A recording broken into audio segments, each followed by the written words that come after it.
Got Coach.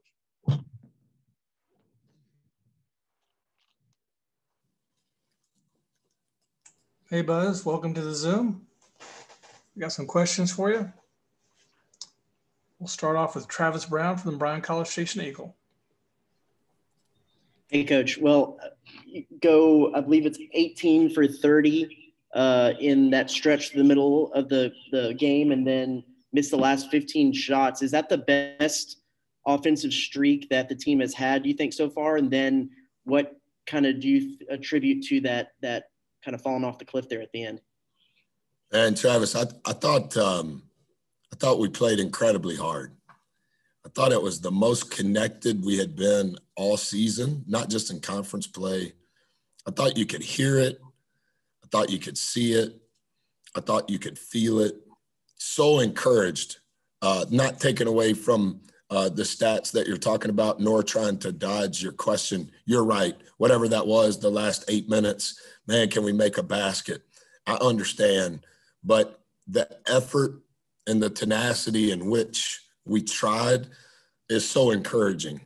And I think that effort and the spirit in which we were connected and competing with, I honestly believe that's why we did have a sustainable period of offense. But when you look at how well we were on the glass against a team that's talented enough to win the national championship, as well as we did at trying to keep them out of what we call the box. They only got to the box 35% of the time. That's easily the best we've done. Just really thankful and excited about how hard all 11 guys played along with Luke. I mean, I just thought we gave our absolute best.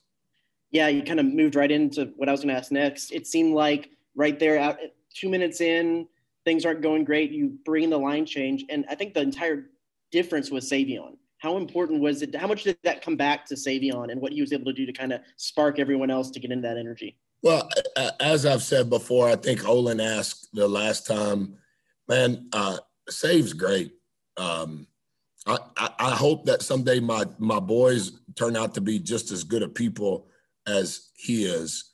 But, 45 minutes of J, Save, and Q was the question after Ole Miss, where they literally gave us 0 points and 1 rebound. But it's not just about them. But when they can have a presence, and it changes our team. But even if it would have been Papa who scored his first basket, Jackson who got an offensive rebound putback, no matter who it is, we just need everybody to be their best. And I thought in many respects it was the best each person had been in all season.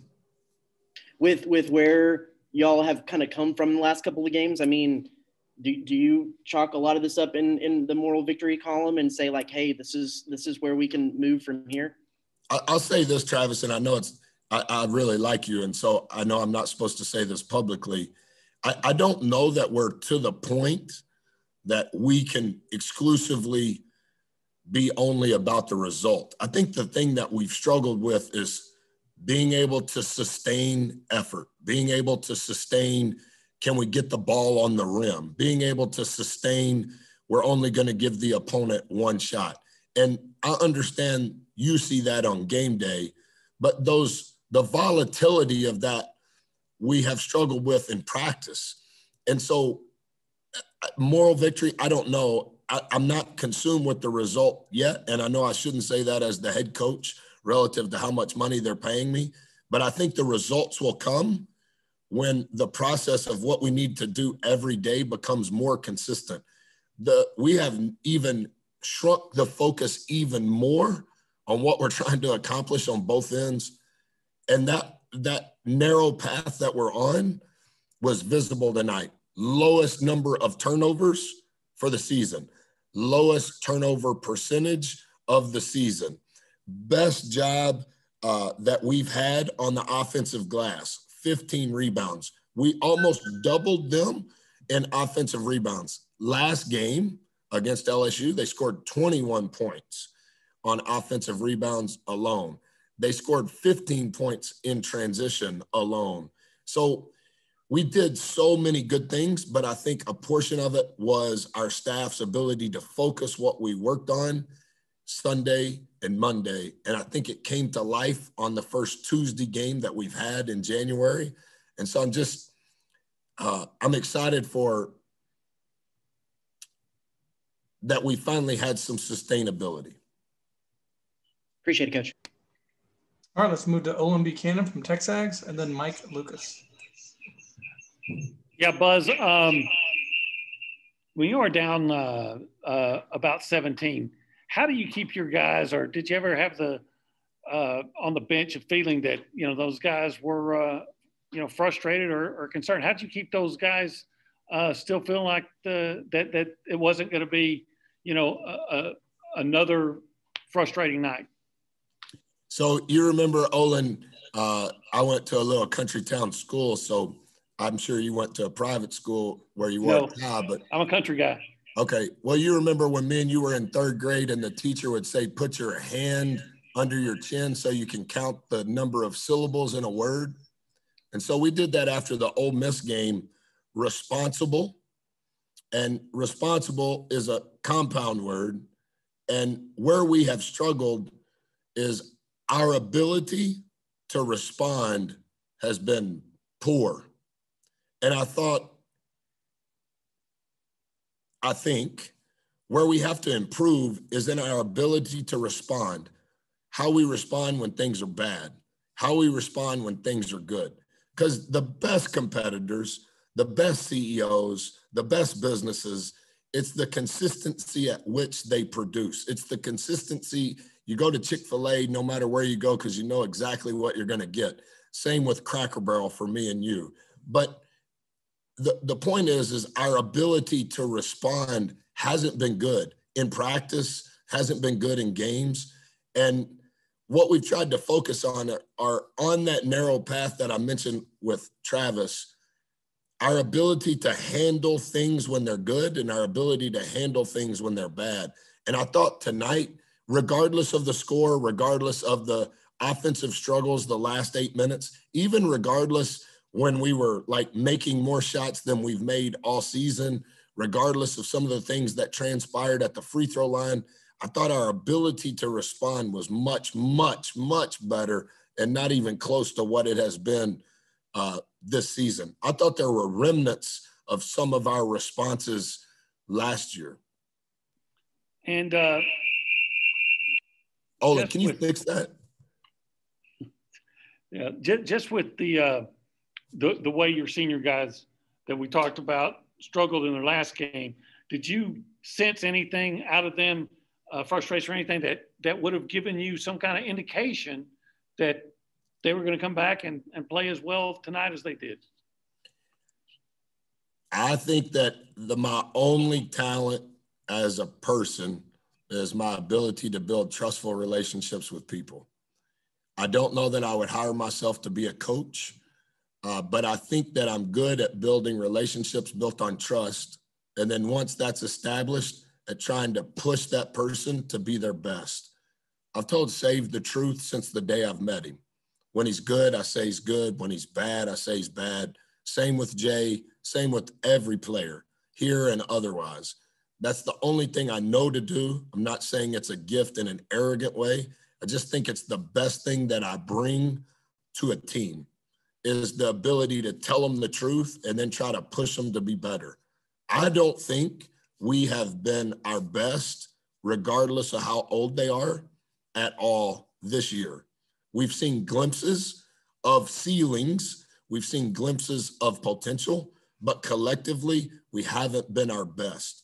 And when we have multiple guys, whether they're old or not, that are not their best, we don't have a margin where we can overcome that.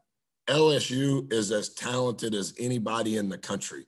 And we don't have a margin to be thinking about their talent. We have to be consumed with how we can maximize the ceiling and how we want to play on both ends relative to our roster, our spirit, our heart, our guts. And I thought tonight we did that. Okay, thank you. All right, let's go to Mike Lucas from K-Ags, and then we'll finish with John Wilson. Hey, Coach, during the stretch in the middle of the game where you guys seem to be making everything, did you see anything different offensively from your team, as in things they hadn't been doing in previous games that may have worked this game? Mike, where were you the last time somebody subbed in for you? On Saturday, I was covering track. I did not get to watch the game on Saturday. I apologize. It was me, Coach. It was me, Coach. Hey, Mike, I like this guy right here. Justin? He's not too bad. Who do y'all work for? We're the NBC station in town. Like TV station? Yes, sir. Yes, sir. Wow, you guys are doing it. Here's what I would say, Mike. If you study the numbers percentage-wise, it reveals our problem in scoring. But the layer under that is if you study our turnover percentage issues, entering tonight, we were 340th. So what ends up happening is, yes, we don't make a lot of shots, but the problem is we don't shoot enough shots because we give the ball to the other team. So tonight, for the first time, we shot, think about this, we shot 14 more balls than they did. Incredible. Partly because we did a really good job on the offensive glass, easily the best job we've done from a turnover situation.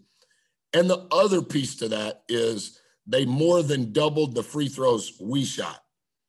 I believe the first 9 times they scored were free throw related, and one, fouling a three-point shooter, etc. So for us, I know this sounds really simple. We just need to get the ball on the rim. That means that we didn't turn it over. That means we have a chance to get fouled. And that means that we have a chance to get an offensive rebound. We didn't run any different plays, any new plays. It was words we use. We don't want any freestyling. When it's Mike's turn to shoot, Mike shoot it. When it's Justin's turn to shoot, Justin shoot it. We don't need Justin to turn down a shot and then that shot turns into something worse and or potentially a turnover. And I thought that, which we've been saying, but I thought we executed that much better. And do you think good shooting is contagious from game to game? Like, can you carry good shooting from one game over to the next, or is it on a game-to-game basis? This is what I think. I think the harder you play and the tougher you compete and the more you care, the more somebody that's not at the game, that's paying attention, make sure that the ball goes in. That's what I think. Appreciate it as always, Coach. Soft, scared, timid, sensitive, the ball doesn't go in. Tough, care, shoes squeaking, a lot of people chattering, a lot of daps, a lot of sprinting to the huddle, a lot of high fives, more balls go in. All right, we got one more question from John Wilson, KBTX.